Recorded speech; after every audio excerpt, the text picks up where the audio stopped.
Welcome to Unscripted Authentic Leadership podcast where we are seeking to lead change while also to seeking to understand. I am your host, Lafayette Lane, joined by my co-host, John LeBron. It's a podcast where we are seeking to mobilize and lead the change that we want to see in our community, in our homes, and ultimately in our country. We want to say thank you to all our supporters that have been watching this podcast faithfully. I believe this is episode 7, if I'm not mistaken. Episode 7. Is that right, John? I think so. I was gonna say 8, but it might be. Maybe I don't know. 8. I'm losing count. I think it's So 8. 7 or 8, one of those two. But we thank you for those that have been rolling with us, those that have been hanging in there and supporting us from day one, and even the newcomers. We appreciate that. Those that have been subscribing to our YouTube channel, you'll see that at the bottom of your screen at Unscripted Authentic Leadership. You also can follow us on our Facebook page at Unscripted Authentic Leadership. And also our Instagram handle is at Unscripted Leadership, at John LeBron, the number 3, for those that may be listening to the number 3.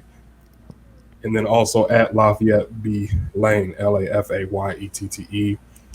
BLANE. Also, we are streaming on all major podcast platforms: Apple, Spotify, Google Podcasts, Stitcher, Buzzsprout.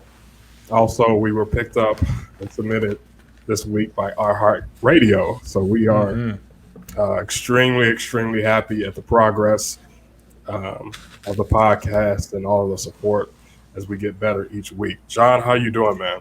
I'm good. We're now legit with iHeartRadio. Right. I don't know what that means for us, but I just feel like we're also on Amazon Podcast, which is a brand new thing. So yeah, absolutely. I think it's called Tune In. Yeah.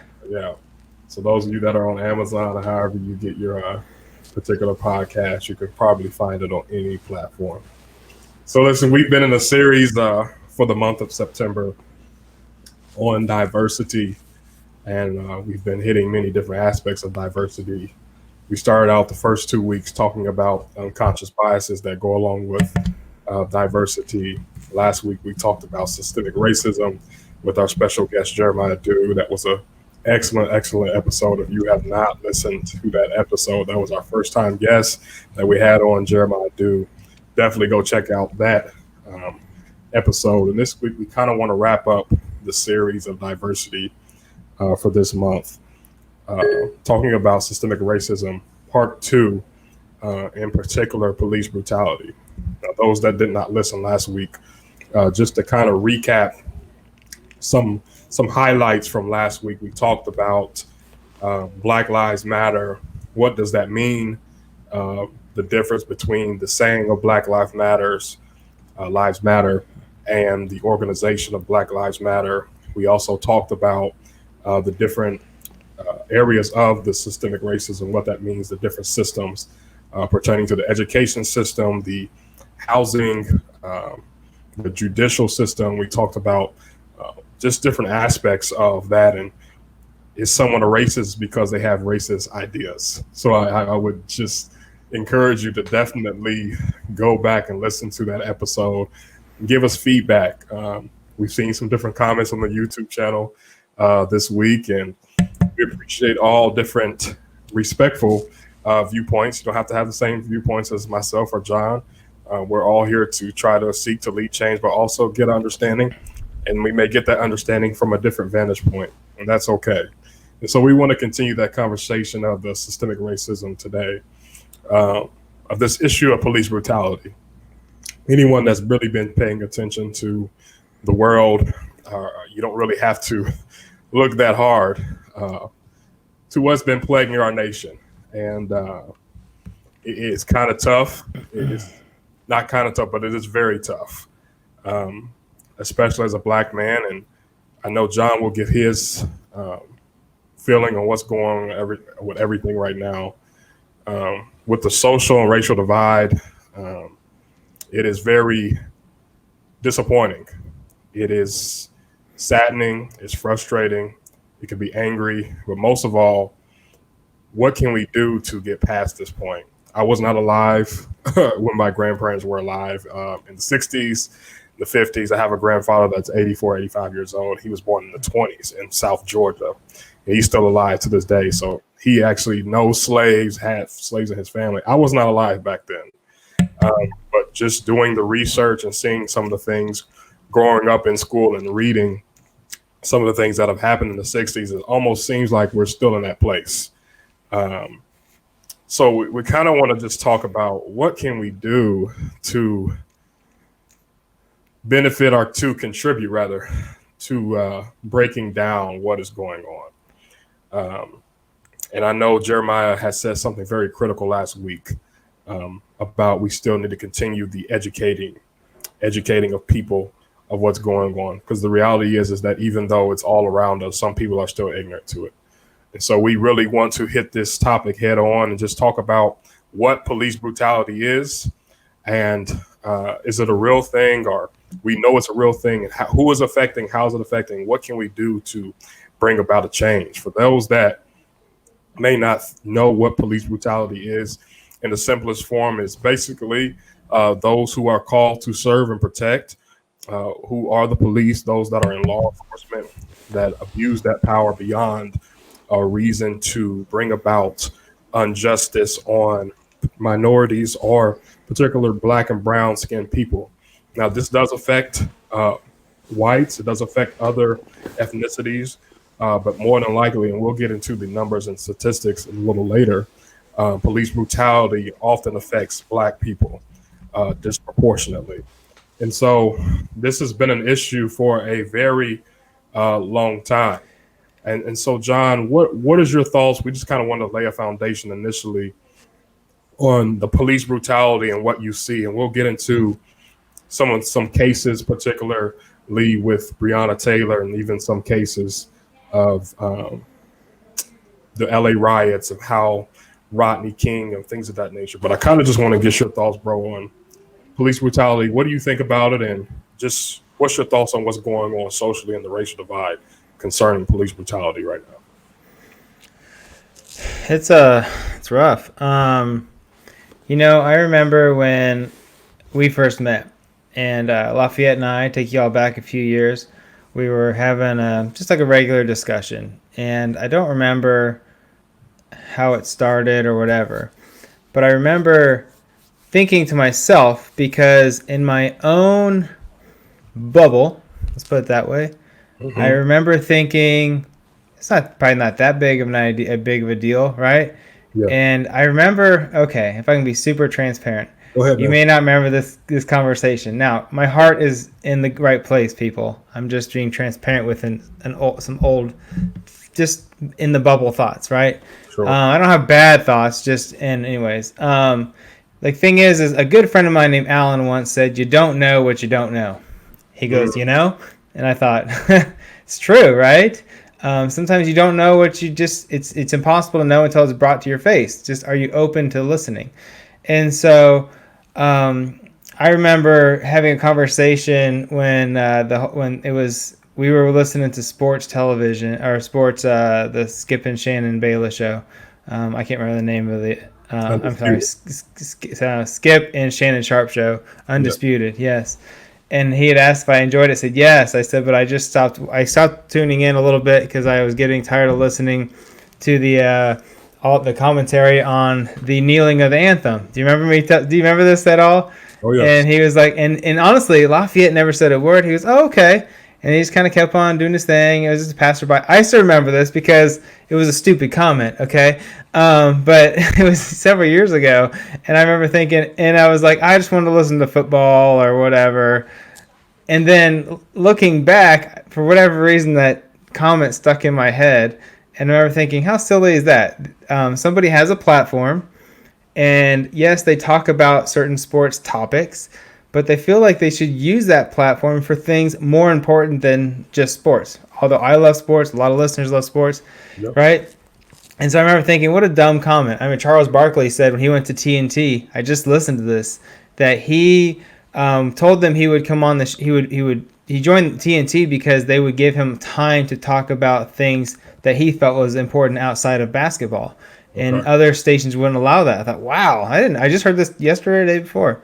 So, anyways, the question was though, how do I feel about all that's going on? And if I can relate to some listeners, I do remember thinking that's not an issue, and Colin's kneeling and he's just being he's just being, what was the word people use, disrespecting the flag. And if you really know the story behind it, he was frustrated, wanted to show a protest, and he was originally going to sit on the bench. He talked to a soldier friend, correct me if I'm wrong, but a friend in the armed forces, and his friend said, it would be a lot more respectful to kneel and show, so therefore people don't feel like you're disrespecting, but showing protest for police brutality towards people with black and brown skin.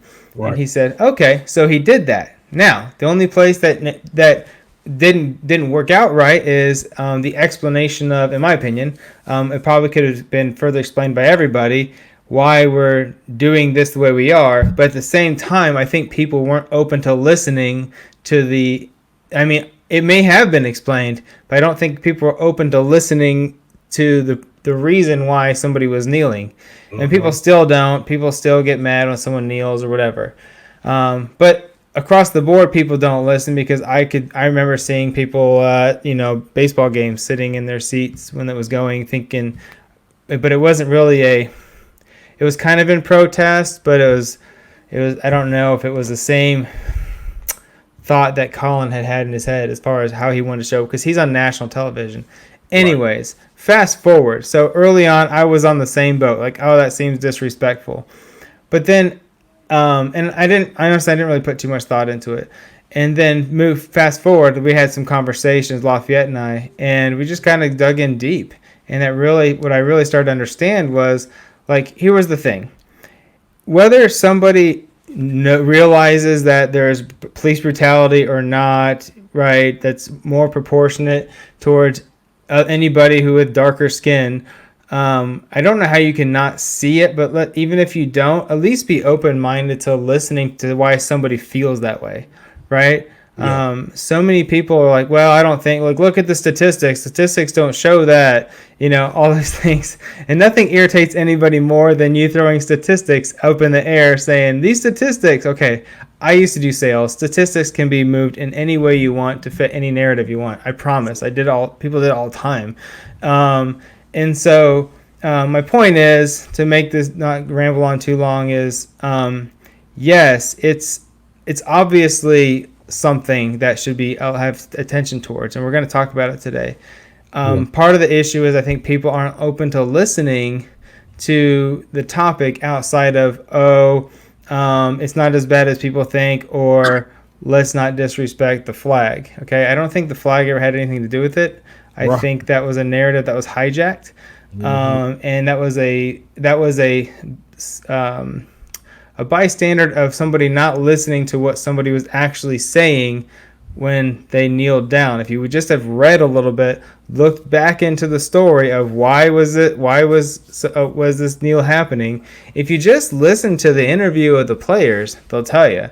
But instead we just scream. So absolutely, that listening is so critical in having that open mind, because, like you said, numbers can be skewed.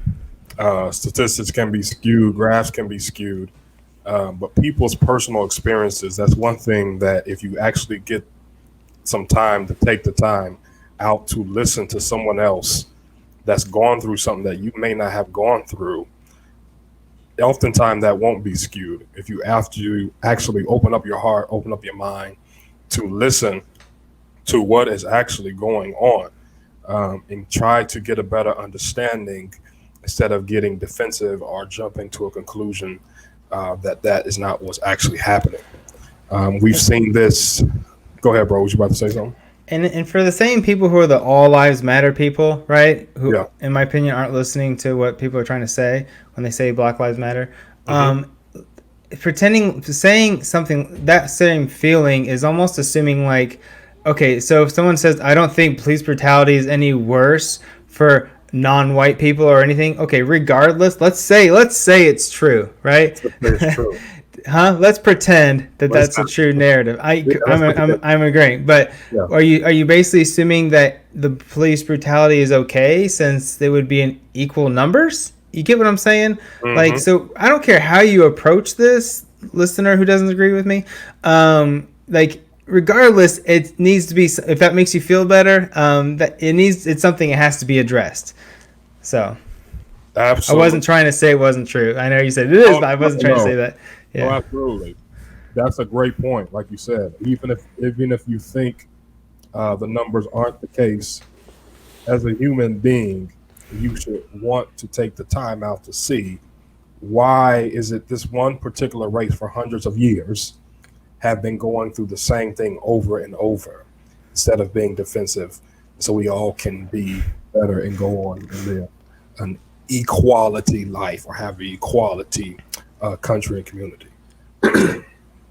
And so one of the cases out of a plethora of too many um, cases that I want to highlight, just because of the recency and the relevancy of this particular case dealing with police brutality.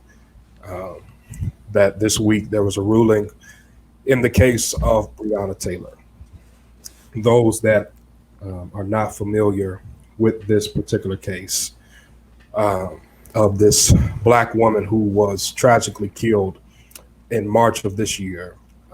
She has gotten kind of overshadowed, or she was overshadowed by other cases, such as George Floyd and Ahmaud Arbery. When I mean overshadowed, not saying those cases were not important, because they definitely were. But she was kind of overshadowed, number one, because it goes back to the episodes that we did before. She's a woman, and a black woman at that. And oftentimes the narrative is that police brutality only affects black men, but it also affects black women. See Sandra Bland and countless others. But Breonna Taylor, in particular, this case, this woman, this black woman, tragically lost her life in March of this year. Just to kind of quickly summarize, she's from Louisville, Kentucky, and she was asleep in her apartment around midnight. The police department of Louisville, Kentucky issued a no-knock search warrant, which is legal, but you still have to announce yourself as the police. They issued this no-knock search warrant to her house where her boyfriend was, because they believed that her boyfriend was sending drugs through the mail system, and he was using his house also as a drug house, which was later found out to not be true. There were no drugs found. Nevertheless, the police issued this no-knock search warrant in plain clothes, and they did not announce that they were the police. They busted in Breonna Taylor's home while she was asleep, along with her boyfriend. Her boyfriend thought it was a burglary, and so fire a round, hitting one of the police officers that in the door in the leg. That police officer did survive, and so in retaliation to that firing of the shot of this gun that was registered and was legal, they shot over 25 rounds, tragically hitting Breonna 6 times and killing her fatally in her home.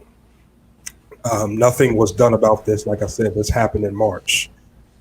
None of the officers were really convicted until recently, and the charges were brought forth this week.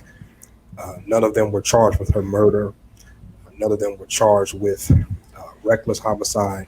One of them were charged with wanton endangerment or wanton endangerment. And those that don't know what that is, it is when you put those who are in a legal position or a position of like a police officer, where their action is very reckless, causing others to be put in danger. And so, because when they shot, they also hit other people's houses that were around Breonna Taylor's house, that's what they were charged with. Basically, charged with hitting someone else's wall with bullets, not charged with a black woman who was shot dead because of those bullets. So they all walked free. And of course, we get the pushback because there was a lawsuit by the family that was settled for $12 million. And people are saying, well, the family was paid off. But the reality is $12 million does not bring back Breonna Taylor.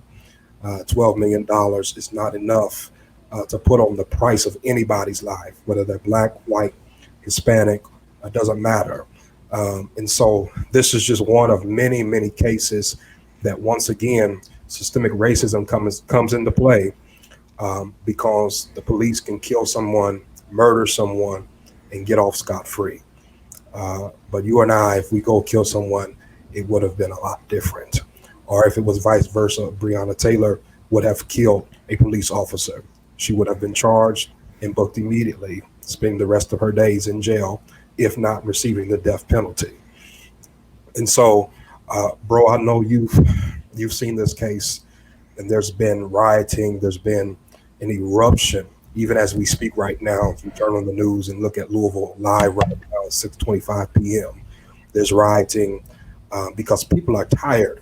Black people are tired of seeing the same thing over and over. One of my heroes, Dr. Martin Luther King, said, "A riot is the language of the unheard." Now, here I am. I am not suggesting that I am agreeing with rioting. I am not in agreement with tearing down and burning down black neighborhoods. It grieves my heart. But one side of me, I'm not for violence. I'm not for that. But the other side of me says, if we can't get your attention by giving you education, if we cannot get your attention by telling you over and over that we are tired of being treated disproportionately just because of the color of our skin, and being looked down upon and treated differently because there's a superiority complex by white people, certain white people, not all white people, for hundreds of years, even in the year 2020. How can we make a change? How can we move forward? How can we get your attention? And so, bro, when you read this case and when you studied this, what was your thoughts? And, when you heard about this, there were so many different conflicting stories, as always. Even as I was studying it, I mean, from one site to another site, even what happened, the details of it, there's conflicting stories. But the reality is, the foundation is, there's a woman that lost her life innocently that's not here today because of reckless behavior by the police. What's your thoughts on this case? And just speak to that, man. Yeah, it was. I read into it. I heard. Well, first I heard the early stories, right? And the media completely, both sides of the media, by the way, completely hijacked it for personal narrative and personal gain, which Sure. is so unfortunate. One side of the media saying, "Oh, the police got the wrong house and shot someone while she was sleeping in her bed." Another person said, "Oh no, this was." And they had a whole other narrative. It really was just a fit. What do they want, right? And then finally, the case goes through, and you can see notes on the case, and that's what I was interested in reading. Of course, I heard the noise before, but just knowing that things tend to change from what you first hear, I didn't jump on the story. I mean, I was listening, and I knew that it was going to be a big story, but I'm usually pretty careful to listen. Like, let's see what happened, right? Or what actually happened. Regardless, when someone dies, it's unfortunate. Let me make that clear. Whether they're a criminal or not a criminal, right? These are people who are created in the eyes of God. Good. And I'm not saying that if somebody doesn't murder somebody, then there's corporal punishment. I don't know. I go back and forth on these things. But regardless, guys, look, when somebody dies, it is unfortunate. Let's start there. So I'm not trying to say that because I was waiting to listen, that I didn't care. And then the story came out, and I was reading more and more into it, and I realized is half the information I got since March was relatively false. The narrative I was given was false, regardless of whether you listen to MSN, CNN, Fox News, doesn't matter. It was all pretty wrong. And then I read the case, and the first thought I actually had in my mind was, what a terrible execution of a warrant, first of all. Yes. It was absolutely ridiculous. I don't know how else to say it, right? Yeah. If it was my house, I don't know where she lived. I heard that it was not in a nice neighborhood.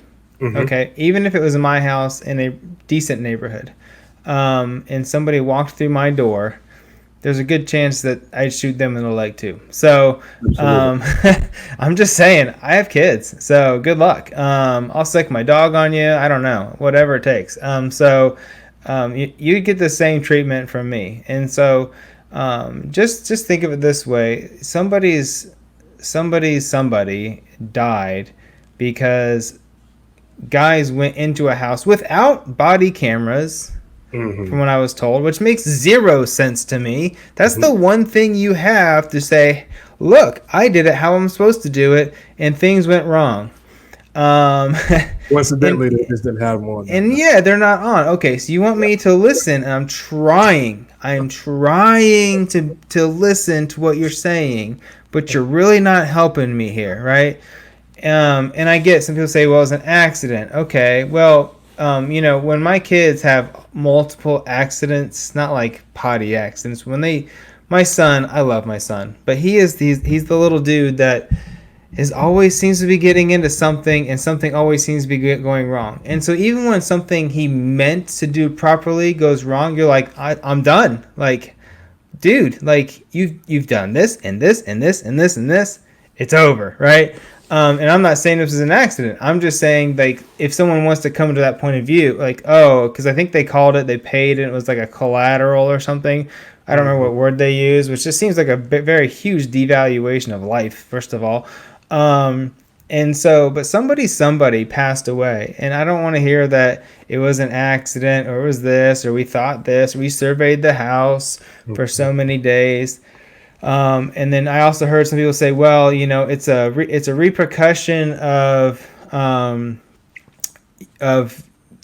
your parents always teach you shouldn't be. I think it was Candace Owens, who I like listening to her sometimes. I don't listen to everything that, not just because I listen to someone doesn't mean I agree with what they say. I just listen to point of views. We're praying for Candace Owens, though. What's that?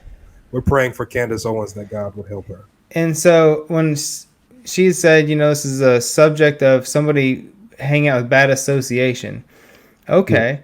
Well, I know a lot of people who are great people who had past boyfriends, who had credit card fraud, who had drug issues, who had been dealing, who had been taking, who had different things. I mean, really good people, super close to me, who I'm not going to say, who had relationships with people in the same instance, and no one's raiding my house, or their house or whatever, because it makes no sense to me. It seems like someone just said, oh, we have a feeling that's in this house, and so because he had visited twice or something like that. So, I mean, you pretty much said the story how it is. Outside of frustrating, guys, just run a search. You can weed out the noise for the stories that are relevant versus the ones that are I guess I don't want to say not relevant, but there's enough stories out there of somebody being murdered who shouldn't have been, who an officer should have taken an extra just 2 seconds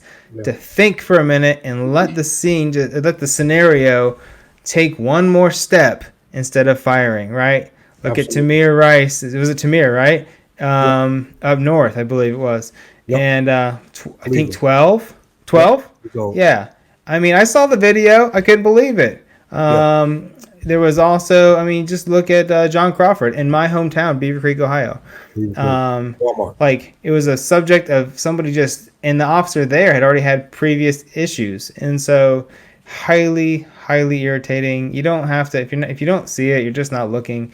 You don't have to be people. You don't have to take sides. Okay. You can want to have great policing and want to have have people's lives matter, right? You can want to have your friends, your African American friends' lives matter. Okay. You don't have to take sides on, like, some people think, like, I have to be pro police or pro BLM. Like, no, it's okay. I'm not saying you can be involved and just want it to get better. But John, the reality is that we should know that there's a problem when we have to make it about sides, where we have to make people's lives mattering about a side. That's a problem. Yep. That's a problem. That's a major fundamental problem that we have to make this about size, whether someone's life matters, you know. But I want to talk about, you talked about the webcam, not the webcam, but the body cam, and the different resources that the police have been given, not only to um, protect themselves, but to protect the people they are supposed to serve. And Yep. so if you have your camera on, the camera doesn't pick sides. The camera tells the story how the story happens.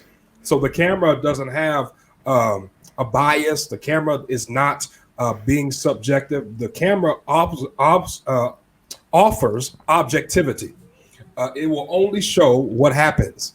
And so oftentimes these police, coincidentally, their body camera works all the way up to the point until there's a situation to where there's a police and civilian shooting.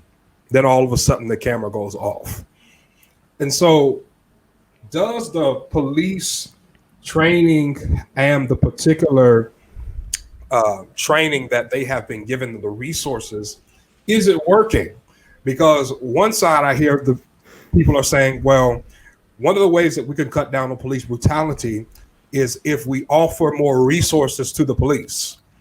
When I'm looking at it as the police are not shorted on funding, they're not shorted on resources, and they're not even necessarily shorted on training. What are we doing with what we've been given? The taxpayers are paying this money. The same people that are being killed by the police officers are paying for these things for them to receive these funds and these resources. What is going on?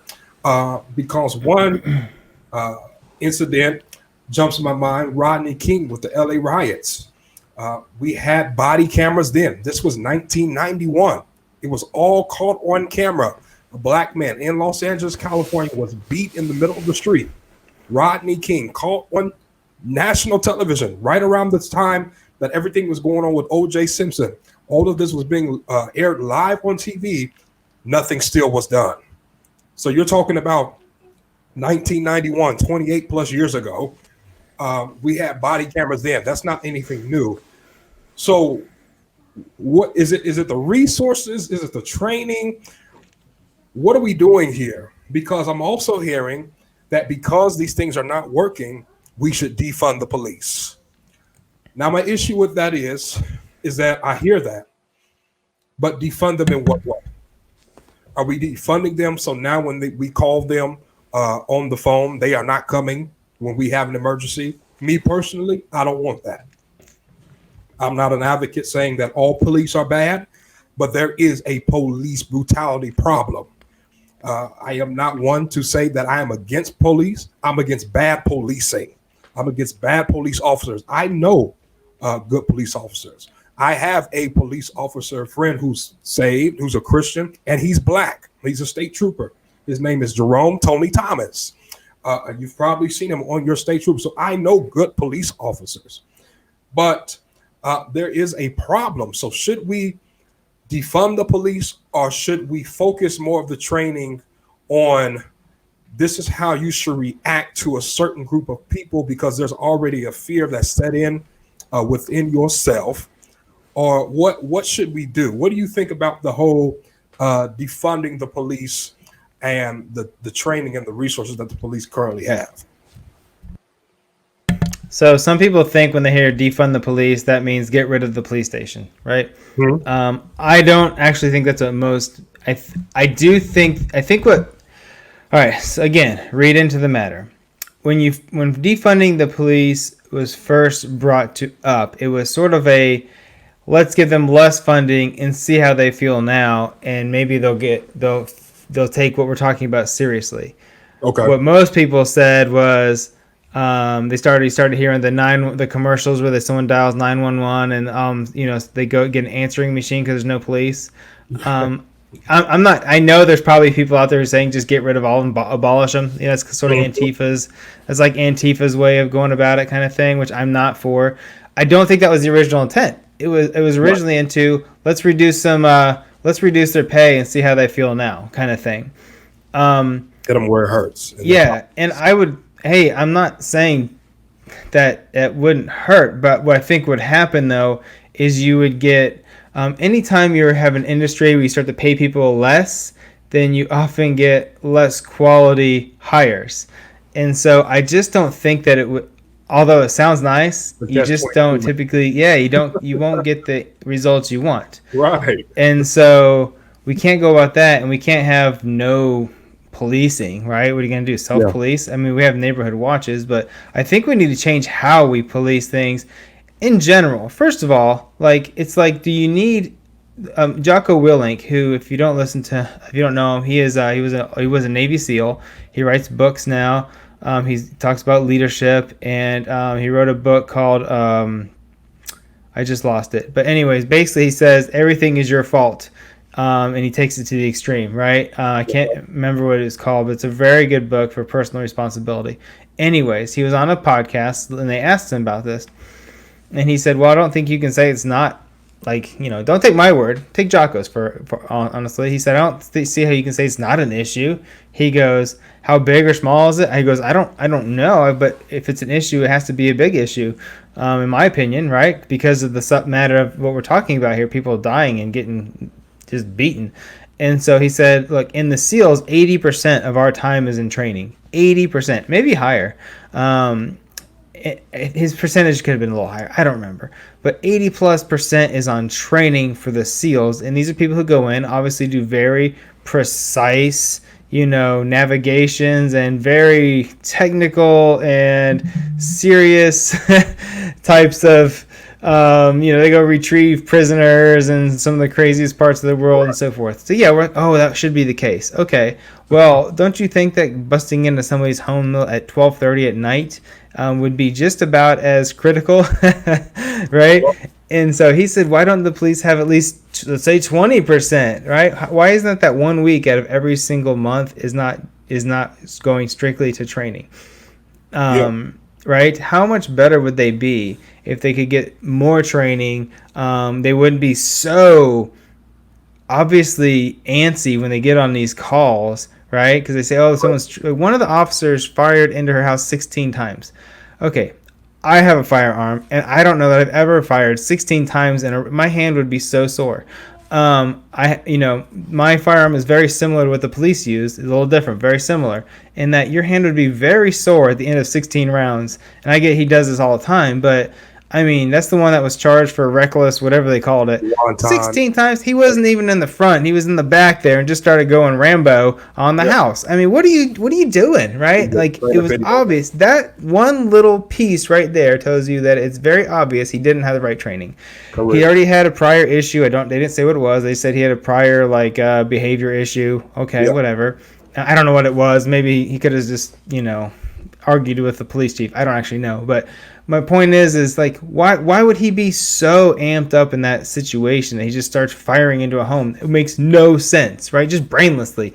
That tells you there's obviously a training problem. And so why aren't we spending resources on them being trained a lot, right? I mean, these are people who are armed. I think they have the funding for that. I think they could spend more time training, less time ticketing on the streets, which to me is silly. It makes no sense. I don't think that giving speeding tickets all day long helps out any of the traffic, to be quite honest. I think most people can drive just fine. I'm not saying you can't police any traffic, but we've all seen speed traps, and to me, speed traps are pointless. You're basically saying, I'm trying to trick you into giving me a $150 ticket, right? I mean, that's what it is. What's the point of that? I mean, come on now. And so what are we talking about here? Ticketing is like another way of taxing people. And so basically you're getting taxed on these. I'm not getting too far off. You're getting taxed on something. And yes, I get it that you sped a little bit or whatever, but who really cares?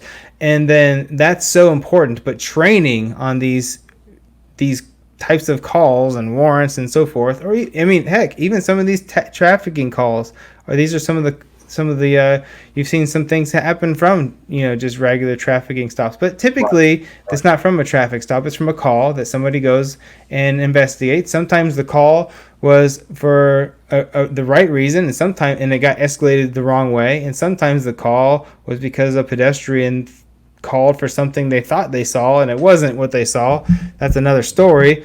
But regardless, it's silly that they're spending all of their time out there on the street for something that's not that important, just to get more money out of the civilians, and then they want us to come and fund them more taxes. I'm like, well, quit ticketing everybody for something silly, and then start actually policing. And honestly, I live in Beaver Creek, Ohio. I would be, if I went to them and I said, what do you need? And they said, we could do this, but we would need this kind of funds to pay for it. We would have to be taking less people off the street, ticketing, which means less income. And I get that. And so to maintain, we would need these types of things. I'd say, put it on the ballot, right? Very good. I'm sure most people will pay a tax to if that's what they need, right? But it just depends. I know in Beaver Creek we have a gigantic SWAT truck. You've probably never seen it. It's like, have you ever seen Batman? And you've seen the new Batman, and they have that giant truck thing that he drives. It looks just like that. It's ridiculous. I've never heard of a SWAT issue here in Beaver Creek, but apparently they're prepping for one. It drives around town. Yeah. What's that? I've seen a couple here in Huber. Yeah. Okay. So there you go. Like, Crazy. I don't know what they use that for, but whatever. It probably cost $500,000, guys, at least, if you're listening to this. Yeah. So, anyways, I could go all day. There's a study that showed that random. I'm kind of curious about something. Sure. It was a thought that was brought on a show, and there's a study that showed Texas A&M did a study, and it said that white officers they found are 5 times more likely to fire when called.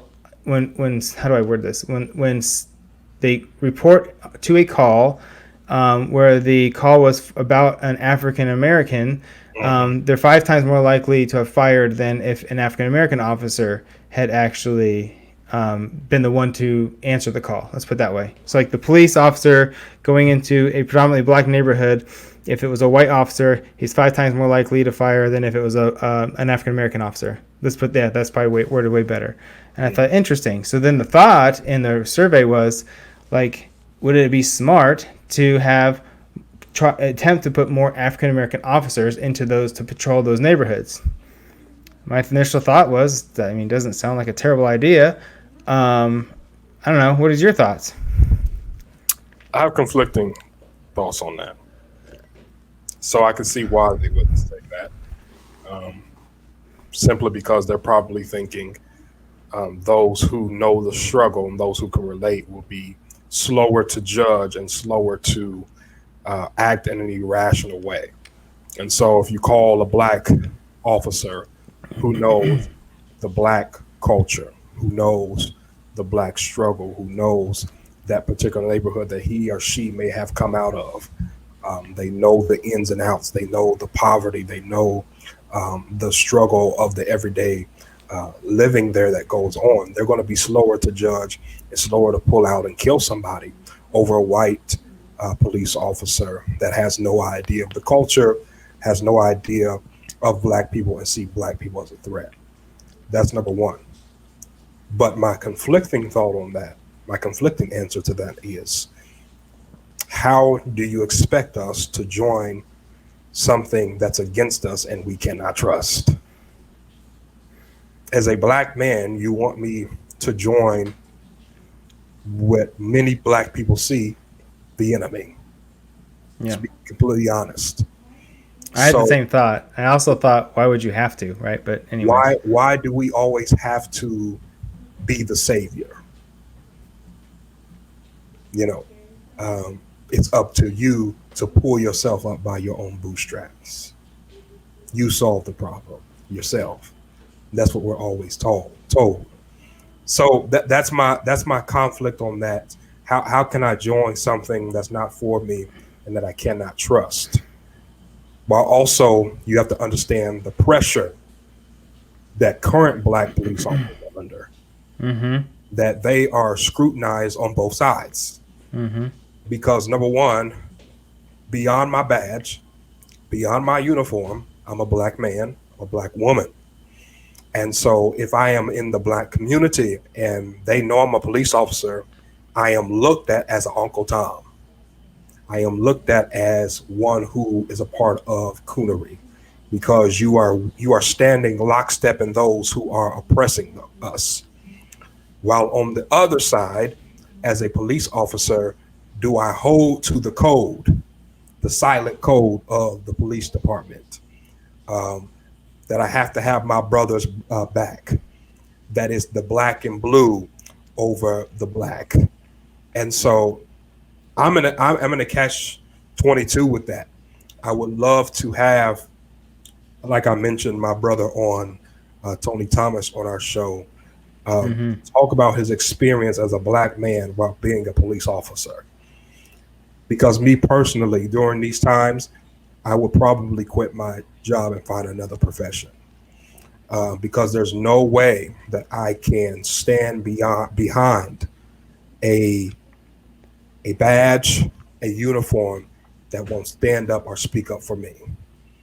And so, yes and no. I would not discourage younger black people that say, hey, man, I want to be a police officer because I want to be a part of the change. Absolutely, I understand it. But I also won't look down and say, well, they're wrong because they're saying I can't be a part of something that's against me. So that will be my answer to that, bro. But I think it's a great question. I think it may be a part of the change, but I'm not 100% sure on that. I'm just not. And so as we wrap this up, how can we offer some solutions, John? I have some, but I want you to give your solutions on this police brutality and this racial divide. And we don't have all the answers. We're just two regular guys just trying to make a difference in our world. But just offer some solutions, man. So if you listened to last week's discussion with my good friend Jeremiah Jay Do, follow him at It's Jay Do. But he had mentioned, because I don't remember if we mentioned the election or what, but he had basically said, and I agree. He said it starts in your local community. It's 100% right. So we focus so much on, and I'm not saying national, governors and House reps and senates and the presidential seats aren't important. Obviously, they're important. Yeah. But so many of us put all of our focus on that. We watch all of that in hopes that this person's going to fix our problems. Right. The reality is they're not. Okay, we've had multiple different presidents in each term, and it's not. I have not seen it get better. Okay, and you have to. I mean, some communities get better, some communities get worse. The president cannot change a community. In my opinion, they can't really change it. It's harder for them to change it in a positive way than in a negative. They can change it in a negative way a little easier. But so you have to get involved in your local community. There's just no way around it. It is more important now than ever. Okay, you understand our country is divided into states and counties for a reason, because each one is allowed to make decisions. Therefore, if you don't like how your state does things, you're allowed to go to another state. That's the point. That's why I'm not big on these national policies, because if someone says, well, I think this would be there's certain ones that are nationally recognized. You can't just kill somebody, that type of thing, which we are talking about right now, but it's supposed to be a national thing, right? But there's other rules, whether it's maybe the marijuana thing or that goes up. Okay, states that's why we have states. So if you don't like what one state does, you can go to another state. If you like a conservative state, there's lots of those. You like a liberal state, there's lots of those, or progressive state, whatever you want to call it. There's plenty. So anyways, you got to start having discussions. Go to your local police department, right, and start asking the questions. I'm going to do it. I'm going to reach out to the local police department and just have a discussion. Why? Because we've had an issue here in Beaver Creek. It's been years, but it wasn't a situation. We kind of forget about it, honestly. But it was our Beaver Creek Walmart, and Beaver Creek officers showed up, and so. So I'm gonna send some information, send some emails over to there, see who I can talk to, just to have a civil discussion. I know some of the officers, and so have that discussion, and you can ask the right questions. I'm not saying these are all the right questions, but these are the ones I would ask. Right? What are we doing right now to support this issue? When I say we, what are you doing? Right? What can be done? Right? Yeah. So okay, are you? I'm assuming the attention of a lot of these departments has been, hopefully, it's brought to their attention. It can't not be, okay? I don't see how it could not be brought to their attention. Some are moving faster than others. Some care more than others. Yeah. But okay, so that's step one. But now what are we doing to make things better, right? And understand this, guys. You working towards making this issue better is also better for you, right? It's better for my family, okay? Yeah. If you can't see me, I'm like Casper. So I don't know how else to put it. This light makes me look a little tanner than my real life is. And so like my family benefits too, right? Like all my neighbors, right? Nothing's better for my community to have a more solid, like better policed, more diverse neighborhood and city. And so anyways, how can we increase training if that's what you think is needed, right? Yeah. And then what programs should we implement? You need to go to your city council, right? What types of things need to be on the ballots? Okay. What do we have to vote for? Like, are you going to tell me it's funding? Okay. And guys, when someone asks for funding, ask what it's going for, right? You always have to ask that. What is this funding for? And why is it needed? And it's okay for them to ask. But, always get this, it's not a new tax, it's just a renewal. Okay, renewed for what? That kind of thing. And then, yeah. And other than that, guys, vote. You have to. You got to get out and vote. And I don't remember the lady who was talking about, I think she was from Georgia. I think she was was a House rep. I don't remember. I wish I could remember her name. But she had talked about the census. If you remember her name, tell me. I try to look it up, and I couldn't remember. She talked about the importance of this. What's that? Are you talking about Maxine Waters? No. Okay. I will look it up for next time. It doesn't really matter, honestly. The point is, she was right. So the census.